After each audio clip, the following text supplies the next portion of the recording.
त्यांना लाभ काही वितरित झालेला नव्हता आणि मग त्याच्यावर विभाग म्हणून आणि स्थानिक प्रशासनाने जी काही कारवाई ती केली, गुन्हेही दाखल केले। आता ही सदर व्यक्ती आहे, याच्यावरही संबंधित जो स्थानिक प्रशासन आहे हे पोलिसांमध्ये तिथल्या स्थानिक पोलीस स्थानकामध्ये त्या संदर्भामध्ये गुन्हा दाखल करणारच आहेत।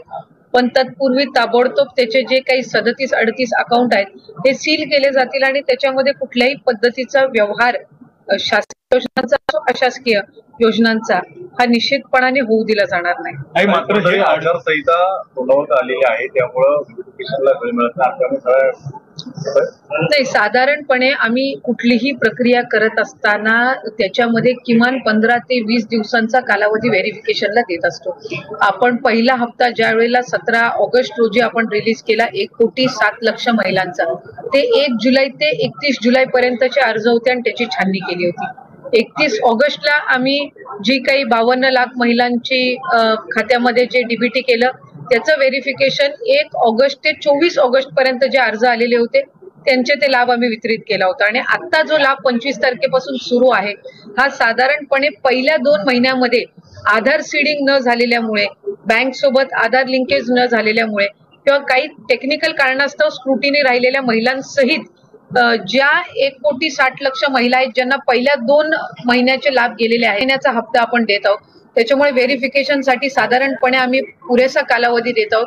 आता आमच्याकडे 2,45,00,000 पेक्षा जास्ती अर्ज आलेले आहेत, पण लाभ देत असताना आपण 2 कोटी का 2,10,00,000 महिलांना देतोय, म्हणजे जवळपास दरवेळेला 20-25 लाख अर्ज हे स्क्रुटिनी अभावे हे आम्ही त्या ठिकाणी मागे ठेवत आहोत। अशा पद्धतीनं काही ठिकाणी दुरुपयोग सुद्धा केला जात आहे, पण ते शासनाच्या निदर्शनास आल्यावर त्या वेळेला आम्ही निश्चितपणाने त्याच्यावर कारवाई करत आहोत। त्याच्यामुळे अशा पद्धतीनं ही जी काही नांदेडमधली घटना आहे, जे काही अकाउंट्स आहेत हे सील केले जातील आणि त्याच्यावर जो काही दंड आहे किंवा कारवाई आहे ती निश्चितपणाने केली जाईल। आता तुम्ही ज्या पद्धतीने सांगतायत की हे 38 अकाउंट, मात्र ह्या ज्या व्यक्तीने आहेत त्या समोरच्या व्यक्तीचे आधार कार्ड असेल, बँक पासबुक असेल, आता तुम्ही जर 38 अकाउंट सील करायला जर लावले तर त्या समोरच्या नागरिकांना देखील याचा त्रास सहन करावा लागेल। साधारणपणे आपल्याला प्रातिनिधिक स्वरूपात ह्या सगळ्या जर चौकशीमध्ये ते जे नागरिक आहेत त्यांचा काही याच्यामध्ये जर काही नसेल तर जे काही ते अकाउंट सील केली जाईल तो बँकेला ते तशा पद्धतीचे आदेश देऊन पुन्हा एकदा ते अकाउंट आपण ओपन करू शकतो। पण साधारणपणे चौकशी होईपर्यंत ते अकाउंट सील ठेवणं हे निश्चितपणाने गरजेचं आहे, कारण आम्हाला जी प्राथमिक स्वरूपात जी माहिती मिळाली त्याच्यामध्ये रोजगार हमी असेल, इतर काही शासनाच्या योजना आहेत, या संदर्भातला जो डेटा उपलब्ध होता ते अकाउंट्स त्यांनी वापरण्यात आलेले आहेत।